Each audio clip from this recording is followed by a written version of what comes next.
Everyone talks about diversity, but it's often the wrong conversation. It's not about checking boxes or quotas. It's about a company's ability to see around corners, to innovate, to avoid becoming obsolete. That's the real stakes here. The old ways of thinking simply won't cut it anymore. Exactly, James. For decades, the focus was so narrow. We looked at race, gender, maybe age. Important, yes, but that's just the surface.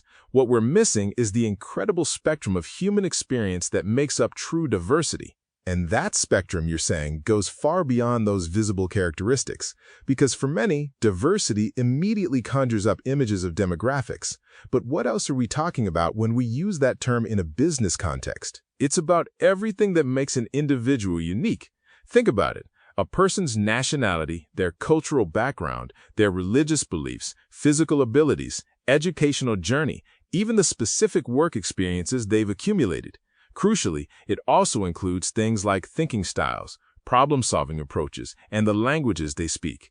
It's an internal richness that often goes unseen if you're only looking at external markers. So we're broadening the lens dramatically here. It's not just about what you look like or where you came from, but how your entire life's journey has shaped your perspective. What this really changes is how we define a well-rounded team, moving beyond just skills to include a holistic view of human capital. Precisely. If you imagine a workplace where everyone came from the same town, went to the same university, shares the same beliefs, and approaches every problem identically, it might seem harmonious. Everyone understands each other. But that's a dangerous kind of harmony. Dangerous how? You'd think that shared understanding would lead to efficiency, right? Less friction, faster decisions. Isn't there an argument to be made for that kind of coherence? It's a superficial efficiency. If everyone thinks the same way, who challenges the status quo? Who suggests an entirely different solution that no one else has considered? Who spots opportunities that are invisible to a homogeneous group because their shared blind spots prevent them from seeing it? It's like building a football team with 11 goalkeepers. They might all be individually brilliant, but they'll never win a game. You need defenders, midfielders, strikers. Each brings a different skill, a different perspective, a different function that complements the others. That's what makes a winning team. The same applies in business. That's a powerful analogy. It makes sense that you wouldn't field a team of specialists all performing the exact same role. But then, how does this translate beyond just skill sets? Are we talking about different ways of seeing the game, not just playing a position? Exactly. It's about different ways of perceiving challenges and opportunities. One person's background might highlight a risk that another, from a different background, might completely overlook. Or they might identify a market niche that someone else simply doesn't recognize as valuable because it doesn't align with their own experience. Diverse teams bring a richer, more comprehensive understanding of complex problems. They don't just solve problems faster, they often solve the right problems in more innovative ways. So it's not just about hiring talented people, but talent with different lenses. Absolutely. It's about bringing together talented people whose perspectives complement one another. This allows a business to navigate a complex global marketplace with far greater agility and insight. That makes a lot of sense. But here's where I think many organizations struggle, and certainly where the public often gets confused. We can recruit people from different backgrounds, different thinking styles, different nationalities. We can fill our employee roster with diverse individuals. But that doesn't automatically mean we have a diverse organization, does it? No, it absolutely doesn't, James. This is the crucial distinction that organizations for years missed. You can have diversity in your hiring numbers, but if only one group feels comfortable speaking up, if promotions consistently favor a certain type of employee, or if ideas are ignored simply because they don't fit the traditional mold, then you haven't achieved anything beyond a cosmetic change. This is where inclusion enters the conversation. So diversity answers who is in the room, and inclusion answers, does everyone have an equal opportunity to contribute? Precisely. They are inextricably linked, but they are not the same thing. Think of it like this. You're invited to a birthday party. Being invited means you're on the guest list. That's diversity. You're physically present. But what happens once you arrive? Does anyone speak to you? Do they introduce you to others? Do they ask you to join in the games? Do they even save you a seat? If not, you're physically there, but you don't feel part of the celebration. You don't belong. Right, you're just an attendee, not a participant. Exactly. Now, imagine a different scenario. You arrive, people welcome you warmly, someone introduces you to new friends, you're invited to dance, to join conversations, to enjoy the activities. Suddenly, you don't just attend the party, you belong there. That's inclusion. The same principle applies in organizations. Employees don't just want a job, they want to know their opinions matter, that they have equal opportunities to grow, that they'll be treated fairly, and crucially, that they feel a sense of belonging. That sense of belonging sounds like the real differentiator. It moves beyond just a policy or a metric and into the realm of human experience within the workplace. It's the emotional connection to the organization. It is, and the research consistently shows the impact. Organizations that genuinely foster inclusive workplaces experience higher employee engagement, stronger innovation, better retention, and ultimately, superior business performance. Employees who feel truly included are far more likely to contribute their best ideas and remain committed to the organization. So to crystallize this point before we move on, what we're really saying is that simply having diverse faces isn't enough. The true power comes from ensuring those diverse voices are not just heard, but actively integrated and valued, fostering a deep sense of belonging for every individual. That's it, James. Inclusion is the active cultivation of an environment where diversity can actually thrive and yield its benefits. Without it, diversity remains largely untapped potential. What's fascinating is how much the conversation around diversity, equity, and inclusion, or DEI, has shifted. It wasn't that long ago that these initiatives were viewed primarily through a compliance lens. It was about avoiding lawsuits, checking legal boxes. Now it feels like it's become a strategic imperative, a competitive advantage. What's driven that shift? It's a profound transformation, James. Years ago, the question was, how do we avoid legal problems? Now it's increasingly, how do we build stronger businesses by making better use of all human talent? This shift changes everything. It reframes diversity from a cost or a potential liability into an investment. It's no longer just an HR project. Successful companies are embedding it into their core business strategy. But isn't there still a lot of cynicism out there, a feeling that some of this is just PR, a superficial attempt to look good rather than a genuine commitment to change? Absolutely, and that cynicism is often earned when organizations approach DEI superficially. However, the truly forward-thinking organizations, like those highlighted by the World Economic Forum's DEI Lighthouse Initiative, are demonstrating measurable impact.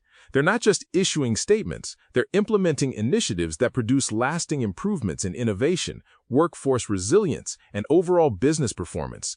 It requires intentional action, genuine leadership commitment, and a continuous improvement mindset, not just good intentions. It's about results, not just optics. So the message is clear. When done right, DEI isn't just about doing good. It's about doing good business. It's about tangible improvements to the bottom line and long-term sustainability. Precisely. The evidence is mounting that it's a critical component of high-performing organizations in the 21st century. Let's make this really concrete. Can you give us a real-world example where this strategic advantage of diversity and inclusion plays out in a very direct way? Certainly. Imagine you're the operations manager of a large airport lounge. Every single day, you're serving passengers from dozens, sometimes hundreds of different countries. Some speak English, others Arabic, French, Mandarin. Many have specific dietary restrictions due to religion or culture. Others have accessibility needs because of physical disabilities. Now ask yourself, would a workforce made up of employees from a narrow, homogeneous background truly understand and cater to those passengers as effectively as a diverse one? Intuitively, I'd say no. If your staff largely reflects only one cultural background, they're likely to miss nuances or even outright needs of a diverse customer base. Exactly. Someone on your diverse team might immediately recognize specific cultural expectations, perhaps a subtle gesture that signals discomfort or satisfaction. Another employee might speak a passenger's native language, instantly de-escalating a stressful situation or building rapport. Someone else might instinctively understand dietary requirements without needing lengthy explanations, making the customer feel seen and respected. Collectively, that diversity significantly improves the customer experience. The service becomes more empathetic, more efficient, and more tailored. So it's not just about a nice-to-have customer service element, it's about truly understanding and meeting diverse customer needs in a highly competitive global environment. Absolutely. This principle applies whether you're managing a hospital, a bank, a university, a tech company, or a retail business. The more closely your workforce reflects the diversity of your customers and stakeholders, the better positioned your organization is to understand their needs, innovate solutions for them, and ultimately serve them effectively. So the practical upshot here is that diversity isn't just internal-facing, it's a direct bridge to your external market. That really brings it home. But we also have to be honest, William. While diversity offers immense opportunities, it also introduces significant challenges, right? Different people, different ways of thinking, different ways of communicating that can lead to friction, to misunderstandings, even to conflict if not managed effectively. It's not all smooth sailing. You're absolutely right, James. It's crucial to acknowledge that. Diversity, while a profound strength, does come with its own set of complexities that require active management. People communicate differently based on their cultural backgrounds or even generational differences. What might be considered direct and efficient communication in one culture could be seen as rude or aggressive in another. Cultures interpret behavior differently. A gesture, a tone of voice, even silence can carry vastly different meanings.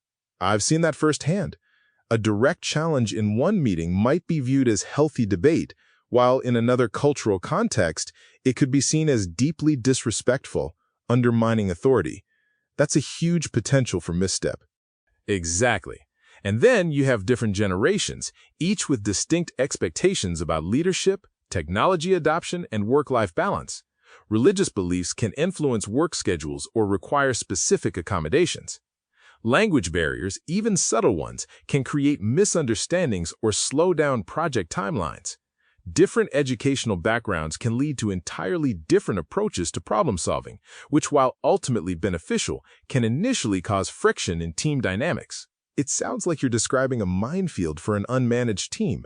If leaders aren't actively thinking about these potential flashpoints, diversity could actually become a source of weakness rather than strength. It could lead to inefficiencies, resentment, and a breakdown in collaboration. Is it possible that the challenges could sometimes outweigh the benefits if not handled with extreme care? That's a very valid concern, James. And the answer is yes, absolutely. If diversity is simply brought into an organization without intentional leadership and a robust strategy for inclusion, it can indeed lead to friction, misunderstandings, and a host of negative outcomes. This isn't about simply recruiting diverse employees and expecting everything to work perfectly. It requires proactive, skilled leadership to build an environment where these differences become strengths, not sources of conflict. It's a continuous process of education, communication, and creating psychological safety.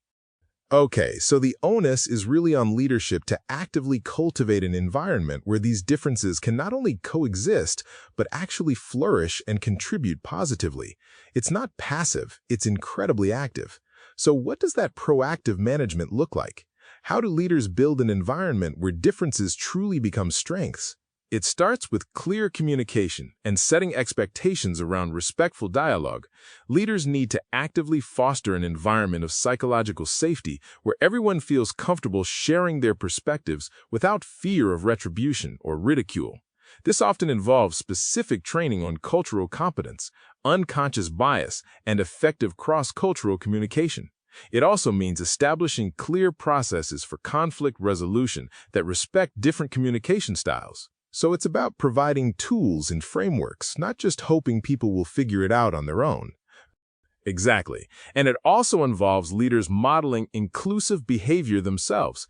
This means actively listening, seeking out diverse perspectives, and challenging their own biases. They need to demonstrate that different viewpoints are not just tolerated, but genuinely valued as essential inputs for better decision-making and innovation. This requires deliberate effort, not just good intentions. It's about constantly reminding ourselves that the true value of diversity emerges when we leverage the richness of differing experiences and viewpoints to drive progress and understanding. This whole discussion has made it clear that while there's a strong business case for diversity, there's also a fundamental ethical dimension at play.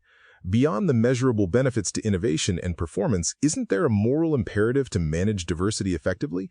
Why is it fundamentally an ethical responsibility? Absolutely, James. The ethical foundation is critical and, frankly, often intertwined with the business case. At its core, it's about fairness and equal opportunity. Every individual, regardless of their background or characteristics, deserves to be treated with respect and to have an equitable chance to succeed and contribute in the workplace. It's about challenging systemic biases and historical disadvantages. So it ties directly into concepts like corporate social responsibility and ethical leadership. Precisely. Stakeholders today, from employees to customers to investors, increasingly expect organizations to act ethically and responsibly. This includes fostering diverse and inclusive environments. For an organization to claim it's socially responsible, it must embody principles of fairness and equity internally. Ethical leadership, then, isn't just about avoiding harm, it's about proactively creating a just and equitable environment where everyone can thrive. It's about recognizing the inherent dignity and value of every person. But in a world driven by profit, is there a risk that the ethical argument gets sidelined or only paid lip service to, with the business case always taking precedence? Can a company truly pursue both without one dominating the other? That's a very real tension, James, and it's a challenge many organizations navigate. However, I believe the two are increasingly symbiotic, not mutually exclusive. When an organization genuinely embraces fairness and equal opportunity, when it truly values its diverse employees, those employees are more engaged, more loyal, and more innovative. This then feeds directly back into stronger business performance. The companies that solely pursue profit without an ethical compass often find themselves facing reputational damage, talent drain, and ultimately diminished long-term success. So while the immediate profit motive might seem to conflict, sustainable success increasingly demands an integration of both ethical responsibility and strategic advantage.